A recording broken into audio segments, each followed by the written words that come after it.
ಬೆಳಗ್ಗೆ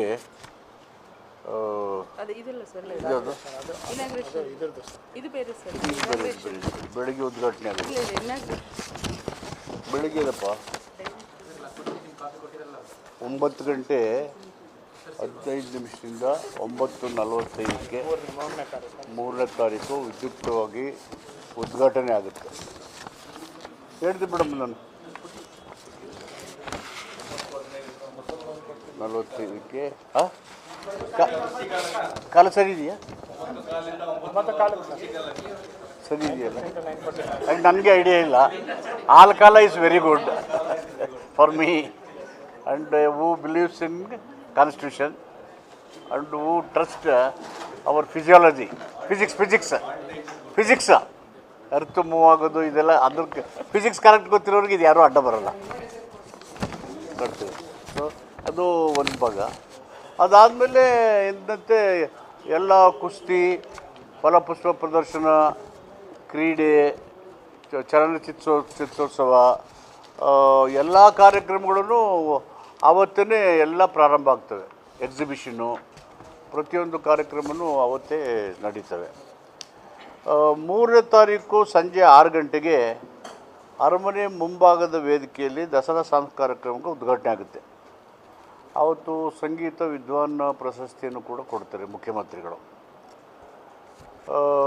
ಮತ್ತು ಒಟ್ಟು 8 ದಿನಗಳ ಕಾಲ ಮೈಸೂರು ಅರಮನೆ ಮುಂಭಾಗದಲ್ಲಿ ಸಂಜೆ 4 ಗಂಟೆಯಿಂದ 10 ಗಂಟೆವರೆಗೆ ವೈವಿಧ್ಯದಿಂದ ಕೂಡಿರ್ತಕ್ಕಂಥ ಸಾಂಸ್ಕೃತಿಕ ಕಾರ್ಯಕ್ರಮಗಳು ಆಗ್ತದೆ. 4 ಗಂಟೆಯಿಂದ 10 ಗಂಟೆ ತನಕ, 4ರಿಂದ 7 ತನಕ ಸುಮಾರು 2-3 ಪ್ರೋಗ್ರಾಮ್ ಆಗ್ತವೆ. 7ರಿಂದ 10 ಗಂಟೆ ತನಕ ಎಂದಿನಂತೆ ಕಾರ್ಯಕ್ರಮಗಳು ಶುರುವಾಗ್ತವೆ. 4ರಿಂದ 10 ಗಂಟೆ ತನಕ ಸುಮಾರು 8 ದಿನ ನಡೀತದೆ. ಆಮೇಲೆ ಜಗನ್ಮೋಹನ ಅರಮನೆ, ಕರ್ನಾಟಕ ಕಲಾಮಂದಿರ, ಗಾನಭಾರತಿ, ನಾದಬ್ರಹ್ಮ ಸಂಗೀತ ಸಭಾನಲ್ಲಿ ನವರಾತ್ರಿ ದಿನಾಂಕ 3ರಿಂದ 11/2/24 9 ದಿನಗಳ ಕಾಲ ದಸರಾ ಸಾಂಸ್ಕೃತಿಕ ಉಪಸಮಿತಿಗಳು ಏನೇನು ಅರ್ಜಿ ಸ್ವೀಕಾರ ಮಾಡಿದ್ದಾವೆ, ಕಲಾಪ್ರಕರು ಉತ್ತಮ ಕಲಾದ ಆಯ್ಕೆ ಮಾಡಿ ಸಂಗೀತ ಈಗೇನೇನು ಮಾಡಿದ್ದಾರೆ, ಸಂಗೀತ, ನೃತ್ಯ ವಾದ್ಯ ಈ ಥರ ವೇದಿಕೆ ಕಾರ್ಯಕ್ರಮವನ್ನು ನಿಗದಿಪಡಿಸಿದ್ದೀವಿ.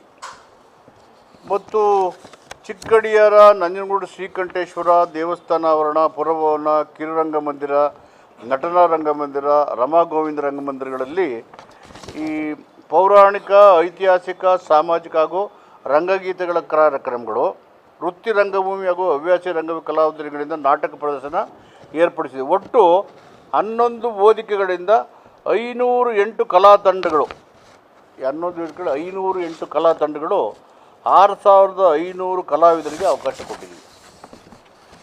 508 ಕಲಾ ತಂಡಗಳು ಇಷ್ಟು ವೇದಿಕೆಗಳಲ್ಲಿ 6500 ಜನ ಕಲಾವಿದರಿಗೆ ಅವಕಾಶ ಮಾಡಿಕೊಟ್ಟಿದ್ದೀವಿ. ಅಷ್ಟೇಲಮ್ಮ. ಸೊ ಇವಿಷ್ಟು ಕಾರ್ಯಕ್ರಮಗಳನ್ನು ಮಾಡ್ತಾಯಿದ್ವಿ. ಮತ್ತು 5-6ನೇ ತಾರೀಕು ಪ್ರಭುತ್ವ ಮತ್ತು ಸಂವಿಧಾನದ ಆಶಯ ಅಂತೇಳಿ ಸಂವಿಧಾನ ಅಂಗೀಕಾರದ ಅಮೃತ ಮಹೋತ್ಸವದ ಅಂಗವಾಗಿ ಪ್ರಭುತ್ವ and democracy and constitution aspiration or vision, whatever you call. So ಅದರ ಒಂದು 2 ದಿನಗಳ ರಾಷ್ಟ್ರೀಯ ಸಮ್ಮೇಳನ ಮಾಡ್ತಿದ್ದ, ನ್ಯಾಷನಲ್ ಕಾನ್ಫರೆನ್ಸಸ್ ಅಲ್ಲಿ ಮಾಡ್ತೀವಿ. ಇದರ ಉದ್ಘಾಟನೆಯನ್ನು ಮನೋಜ್ ಮಿತ್ತ ಹಿರಿಯ ಪತ್ರಕರ್ತರು ಹಾಗೂ ಬರಹಗಾರರು, ನವದೆಹಲಿ. ಮನೋಜ್ ಮಿತ್ತ ತಮಗೆಲ್ಲ ರಂಗದಲ್ಲಿರೋ ಗೊತ್ತಿದೆ ಅಂತ ಅಂದ್ಕೊಂಡಿದ್ದೀನಿ. Is A writer and also senior journalist. ಅವರು ಉದ್ಘಾಟನೆ ಮಾಡ್ತಾರೆ 5/10/2005 10:30ರಿಂದ 12 ಗಂಟೆಗೆ ಈ ಕಾರ್ಯಕ್ರಮ ಪ್ರಾರಂಭ ಆಗುತ್ತೆ. ಆಮೇಲೆ ಅಧ್ಯಕ್ಷತೆಯನ್ನು ಪ್ರೊಫೆಸರ್ SR ನಿರಂಜನ್, ಉಪಾಧ್ಯಕ್ಷರು ಉನ್ನತ ಶಿಕ್ಷಣ ಪರಿಷತ್ತು, ಅವರು ಅಧ್ಯಕ್ಷತೆ ವಹಿಸ್ತಾರೆ. ವಿಷಯ ಪ್ರಜಾಪ್ರಭುತ್ವ ಸಂವಿಧಾನ ಆಶೆಯಲ್ಲಿ ಸಂಜಯ್ ಹೆಗ್ಡೆ, ಹಿರಿಯ ನ್ಯಾಯವಾದಿಗಳು, ಸರ್ವೋಚ್ಚ ನ್ಯಾಯಾಲಯ, ನವದೆಹಲಿ. ಸಂಜಯ್ ಹೆಗ್ಡೆ ಅವರು senior council supreme court. Ravi Joshi ವಿಶ್ರಾಂತ ಜಂಟಿ ಕಾರ್ಯ ಸಂಪುಟ ಅವರು ಅಧ್ಯಕ್ಷತೆ ವಹಿಸ್ತಾರೆ. ಆಮೇಲೆ ಗೋಷ್ಠಿ ಒಂದಲ್ಲಿ ಸಂವಿಧಾನ ಸಾಂಸ್ಕೃತಿಕ ಮೌಲ್ಯಗಳು ಪ್ರೊಫೆಸರ್ ರಹಮತ್ ತರೀಕೆರೆ. ನಿಮ್ಮ ರಹಮತ್ ತರೀಕೆರೆ ಗೊತ್ತಿದೆ ನಿಮಗೆ. ಸಂದರ್ಶಕರು ಪ್ರಾಧ್ಯಾಪಕರು BR ಅಂಬೇಡ್ಕರ್ ಪೀಠ ಮೈಸೂರು ವಿಶ್ವವಿದ್ಯಾಲಯ. ನಾಗರಿಕ ಸಮಾಜ ಮತ್ತು ಪ್ರಜಾಪ್ರಭುತ್ವ ಪ್ರೊಫೆಸರ್ ರಾಮಯ್ಯ ಟಾಟಾ ಸಮಾಜ ವಿಜ್ಞಾನ ಸಂಸ್ಥೆ ಮುಂಬೈ. ಅಧ್ಯಕ್ಷತೆ ಡಾಕ್ಟರ್ ಸುಧೀರ್ ಒಂಬತ್ಕೆರೆ ನಿವೃತ್ತ major general Indian army corps of engineer Mysuru ಇವರು ವಹಿಸ್ತಾರೆ. ಆಮೇಲೆ ವಿಷಯ ಹಿಂದುಳಿದ ವರ್ಗಗಳು ಮತ್ತು ಸಂವಿಧಾನದ ಪೃಥ್ವಿದತ್ತ ಚಂದ್ರೋ ಶೋಭಿ ಕಿಯಾ ವಿಶ್ವವಿದ್ಯಾಲಯ ಆಂಧ್ರ ಪ್ರದೇಶ್ ಅವ್ರು ಬರ್ತಾರೆ. ಹಿಂದುಳಿದ ವರ್ಗ ಮತ್ತು ಸಂವಿಧಾನ ಅದಕ್ಕೆ ಪ್ರೊಫೆಸರ್ ಪೃಥ್ವಿದತ್ತ ಚಂದ್ರ ಶೋಭಿ. ಅಲ್ಪಸಂಖ್ಯಾತ ಸಮುದಾಯಗಳು ಮತ್ತು ಸಂವಿಧಾನ BF ಅನೀಫ್ ನಮ್ಮ ಪ್ರಜಾವಾಣಿ ಸೀನಿಯರ್ ಅವರು ರಿಟೈರ್ಡ್ ಆಗಿದ್ದಾರೆ ಅವರು. ಎರಡನೇ ದಿನ ಶಬೀರ್ ಮುಸ್ತಾಬ್ ಚಿಂತಕರು ಅವರು ಬರ್ತಾರೆ. ಓಕೆ. ಶಬೀರ್ ಮುಸ್ತಾಬ್ ಡಿಸೈಡ್ ಮಾಡ್ತಾರೆ ಅವರು. ಕೊಡ್ತೀನಿ ಹೇಳ್ಬಿಡ್ತೀನಿ. ಪ್ರೊಫೆಸರ್ ಆಮೇಲೆ ಸಂವಿಧಾನ ಮತ್ತು ಒಕ್ಕೂಟ ವ್ಯವಸ್ಥೆ ಪ್ರೊಫೆಸರ್ ರವಿ ವರ್ಮ ಕುಮಾರ್ ಹಿರಿಯ ನ್ಯಾಯವಾದಿಗಳು ಅಧ್ಯಕ್ಷತೆ ವಹಿಸ್ತಾರೆ. ಪ್ರೊಫೆಸರ್ ಸುಧೀರ್ ಕೃಷ್ಣಸ್ವಾಮಿ ಯತ್ನಾಳವರು ಹೊಸದೇನ ಮೊದಲಿಂದ ಹೇಳ್ತಾನೆ ಇದ್ದಾರೆ. ಈಗ ಇದೊಂದು ವ್ಯವಸ್ಥಿತ ಇದಲ್ವಾ. ಈ ಒಂದು ವಿಷಯನ ದಿಲ್ಲಿಗೆ ಹೋಗಿ JDS BJP ಜೊತೆಯಾಗಿ ದಿಲ್ಲಿಯಿಂದ ರಾಜಭವನಕ್ಕೆ ಬಂದು ರಾಜಭವನದಿಂದ ಇಲ್ಲಿ ಮಾಡಿ ಡೇ ಟು ಡೇ ಅಫೇರ್ಸಲ್ಲಿ ಕಾನ್ಸ್ಟಿಟ್ಯೂಷನ್ ಪೋಸ್ಟ್ ಅದು. ಕಾನ್ಸ್ಟಿಟ್ಯೂಷನ್ನ ಪ್ರೊಟೆಕ್ಟ್ ರಾಜ್ಯಪಾಲರು ರಾಜಭವನ ಅಂದರೆ the chief minister is the constitution executive, governor is the protector, the saviour of constitution. ಥರ ಡೇ ಟು ಡೇ ಅಡ್ಮಿನಿಸ್ಟ್ರೇಟ್ ಮಾಡಿ ಇದನ್ನ ಪೊಲಿಟಿಸೈಸ್ ಮಾಡಿ ಒಂದು ಎಲೆಕ್ಟೆಡ್ ಗೌರ್ಮೆಂಟ್ ಡಿಸ್ಟೆಬಿಲೈಸ್ ಮಾಡ್ತಕ್ಕಂಥ ರಾಜಕೀಯ ಪ್ರಯತ್ನಗಳಿಗೆ ಒತ್ತು ಕೊಟ್ಟರೆ ಸುಪ್ರೀಂ ಕೋರ್ಟ್ ಏನೇನು ಹೇಳಿದೆ ರಾಜ್ಯಪಾಲರ ರೋಲ್ಗಳ ಬಗ್ಗೆ Kerala, Tamil Nadu, West Bengal, Delhi, so on and so forth ಏನು ಹೇಳಿದ್ದಾರೆ. ಪಂಜಾಬ್ ಸುಪ್ರೀಂ ಕೋರ್ಟ್ ನೋಡಿ ನೀವು ಏನಂತ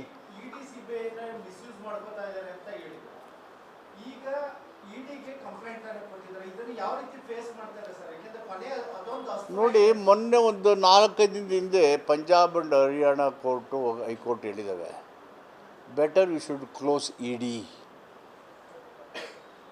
ನಾನು ಹೇಳಿದ್ದಲ್ಲ, it is high court of Punjab and Haryana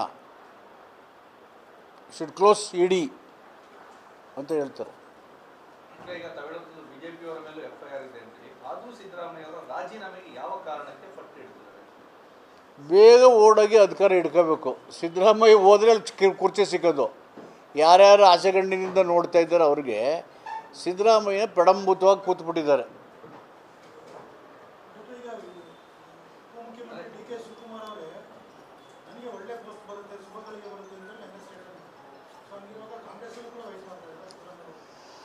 Congress ಎಲ್ಲ ಒಗ್ಗಟ್ಟಾಗಿದ್ದೀವಿ. ಕಾಂಗ್ರೆಸ್ ಹೈಕಮಾಂಡು ಏನು ತೀರ್ಮಾನ ಮಾಡುತ್ತೆ ಅದಕ್ಕೆ ಎಲ್ಲರೂ ಬದ್ಧರಾಗಿರ್ತಾರೆ. ಅಷ್ಟಕ್ಕೂ ಸಿದ್ದರಾಮಯ್ಯ ಶಾಸಕಾಂಗದ ಪಕ್ಷದಲ್ಲಿ ಶಾಸಕರ ಅಭಿಪ್ರಾಯ ಪಡೆದು ಮೆಜಾರಿಟಿ ಶಾಸಕರ ಅಭಿಪ್ರಾಯಕ್ಕೆ ಹೈಕಮಾಂಡ್ ಮಾನ್ಯತೆ ಕೊಟ್ಟು ಮುಖ್ಯಮಂತ್ರಿ ಆಗಿದ್ದಾರೆ. ಏನೇ ಚಟುವಟಿಕೆಗಳಿಗೆ ಆಗಬೇಕಾದ್ರೂ ಹೈಕಮಾಂಡೇ ಅಂತಿಮ. ಸೊ ಈ ಎಲ್ಲ ಪ್ರಕ್ರಿಯೆಗಳು ಕೂಡ ಸಿದ್ದರಾಮಯ್ಯನ ಮುಖ್ಯಮಂತ್ರಿ ಸ್ಥಾನದ ಆಯ್ಕೆ ಡೆಮೊಕ್ರೆಟಿಕ್ಗೆ ನಡೆದಿರೋದ್ರಿಂದ ಸದ್ಯಕ್ಕೆ ಆ ಜಾಗ ಖಾಲಿ ಇಲ್ಲ.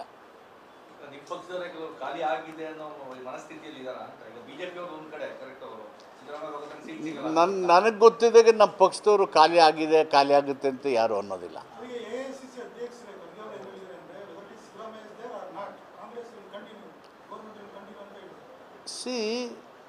it's an universal truth. People may come, people may go. But an organization which brought freedom to the nation will remain. ಅಲ್ಲ, ಪ್ರಶ್ನೆ ಹಾಗಾದ್ರೆ ಈ ಪರಿಸ್ಥಿತಿಯಲ್ಲಿ ವ್ಯಕ್ತಿಗಿಂತ ಪಕ್ಷ ಮುಖ್ಯ ಅನ್ನೋ ಒಂದು ಹೇಳಿಕೆ ನಾವು ಸರಿಯಾಗಿ ಎಲ್ಲ ಪರಿಸ್ಥಿತಿಯಲ್ಲೂ ವ್ಯಕ್ತಿಗಿಂತ ಪಕ್ಷ ಮುಖ್ಯ, ಪಕ್ಷಕ್ಕಿಂತ ದೇಶ ಮುಖ್ಯ. ಎಲ್ಲ ಪರಿಸ್ಥಿತಿನಲ್ಲೂ. So thank you very much. ಬಿಡಿ. ಅಲ್ಲ ಫೋಟೋದವ್ರು ಯಾರು ಕೇಳಿದ್ರಲ್ಲ, ಫೋಟೋಗ್ರಾಫರ್ ನಿಮ್ಗಲ್ಲ, ನಾಟ್ ಫಾರ್ ಯು. ಅವರು ಪಾಪ ನೂಕಾಡ್ತಾ ಇರ್ತಾರೆ, ನಿಮ್ಗೇನು ಬೇಕಾಗಿಲ್ಲ. ಫೋಟೋ ವಿಡಿಯೋ ಇದೆಯಲ್ಲ,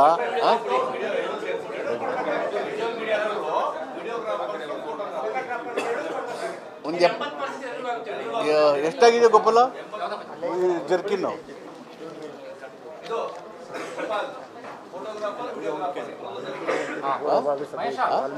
ಪೂರ್ವಭಾವಿ ಸಭೆ ಇತ್ತು, ಡಿಸ್ಟ್ರಿಕ್ಟ್ ಲೆವೆಲ್ ಆಫೀಸರ್ ಇದು ಸೇರ್ಕೊಂಡಿದ್ರು. ನಮಗೆ ನೀವು ಹೇಳೋಕ್ಕಾಗಲ್ಲ, ಸರ್ ಹೇಳಬೇಕು ಅಂತ ಇಲ್ಲ. ಅಲ್ಲಿ ಬರ್ತೀವಿ, ಕೂತ್ಕೊಂಡು ಬರ್ತೀನಿ. ಅಲ್ಲೇ ಕೂರಿಸಿದ್ರ ಸರ್? ಎಲ್ಲಿದೆ?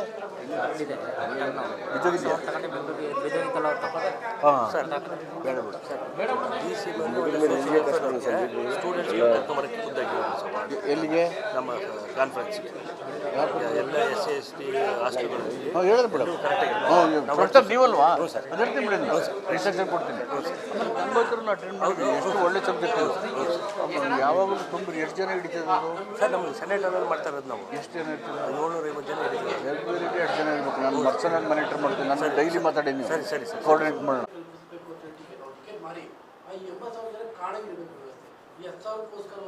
ಇಲ್ಲ ಸರ್, ಎಲ್ಲರಿಗೂ ಒಂದೇ ಥರದ ವೀಕ್ಷಣೆ. ಅವ್ರಿಗೆ ಫ್ರಂಟ್ ಸೀಟಿಂಗ್ ಕೊಡ್ತೇವೆ, ಉಳಿದವ್ರಿಗೆ ಹಿಂದೆ ಇರುತ್ತೆ. ಅದು ಬಿಟ್ಟರೆ ವ್ಯೂವಿಂಗ್ ಎಕ್ಸ್ಪೀರಿಯನ್ಸಲ್ಲಿ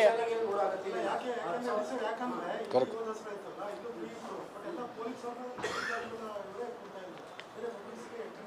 ಅದೇ ಹೇಳಿದ್ದೀನಿ ನಾನು, ಅದೆಲ್ಲ ಏನೇನು ನ್ಯೂನತೆ ಇತ್ತು. ಜೊತೆಗೆ ಅದು ನಿರ್ಜನ ಪ್ರದೇಶಗಳು ಜಾಸ್ತಿ ಇದೆ ಆ ಕಡೆ. ಅಂದ್ರೆ ಆ ಜಾಗದ ಸುತ್ತ CC ಕ್ಯಾಮ್ರಾ ಎಲ್ಲ ಹಾಕಿದೆ.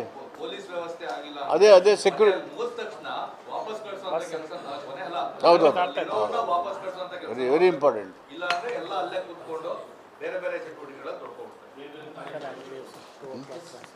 ಸೊ ಅದನ್ನೆಲ್ಲ ಹೇಳಿದ್ದು ಜ್ಞಾಪಕ ಇಟ್ಕೊಡಿ. ನೀವು ಹೇಳಿದ ವಿಷಯಗಳೆಲ್ಲ ಚರ್ಚೆ ಮಾಡಿದ್ದೀವಿ. ಮತ್ತೆ ಇದು ಸರ್ ಇದ್ರದ್ದು ಹೇಳಿತ್ತು ಅಂತ, ನೋ ವೆಹಿಕಲ್ ಝೋನ್ ಏನಾರು ಆಯ್ತಾ ಅಂತೇಳಿ. ಅದೇ ಈಗಾಗಲೇ ಹೇಳಿದ ರೀತಿಯಲ್ಲಿ ಅವತ್ತು ಸಾಹೇಬರೇ ಖುದ್ದಾಗಿ ಹೇಳಿದ್ದಾರೆ. ಈಗ ಪ್ರಾಯೋಗಿಕವಾಗಿ ಪೊಲೀಸ್ ಕಮಿಷನರ್ ಟೀಮ್ ಎಲ್ಲ ವರ್ಕೌಟ್ ಮಾಡ್ಕೊಂಡಿದೆ.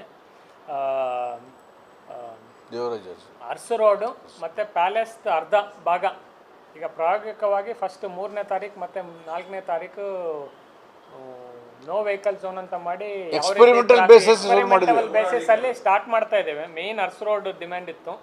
ಅರ್ಸ್ ರೋಡು ಮತ್ತು ಪ್ಯಾಲೇಸ್ದು ಅರ್ಧ ಭಾಗ ಈಗ ಮಾಡ್ತಾ ಇದ್ದೀವಿ. ಅದು ಸಕ್ಸಸ್ಫುಲ್ ಆದರೆ 10 ದಿವಸನೂ ಮುಂದುವರಿಸ್ತೇವೆ. Thank you. ಸೊ ನೀವು ಹೋಗಿ ಫೈನಲ್ ಬಂದೆ ಇನ್ನೂ ಬರ್ತಾ ಇದ್ದಾರೆ. ಎಷ್ಟು ಬಂದಿದೆ ಅಂತ ಗೊತ್ತಿಲ್ಲ. ಎಲ್ಲ ಫೈನಲ್ ಬಂದಮೇಲೆ ಅನೌನ್ಸ್ ಮಾಡ್ತೇವೆ ಪ್ರೆಸ್ಗೆ. ಅಲ್ಲ, ಅದರದ್ದೇ ಅನೌನ್ಸ್ಮೆಂಟ್ ಮಾಡೋದಿದೆ ಈಗ. ಹೆಚ್ಚಿನ ವಿಡಿಯೋಗಳಿಗೆ ಪ್ರತಿಧ್ವನಿ ಯೂಟ್ಯೂಬ್ ಚಾನೆಲ್ ಸಬ್ಸ್ಕ್ರೈಬ್ ಮಾಡಿ, ಬೆಲ್ ಐಕಾನ್ ಕ್ಲಿಕ್ ಮಾಡಿ.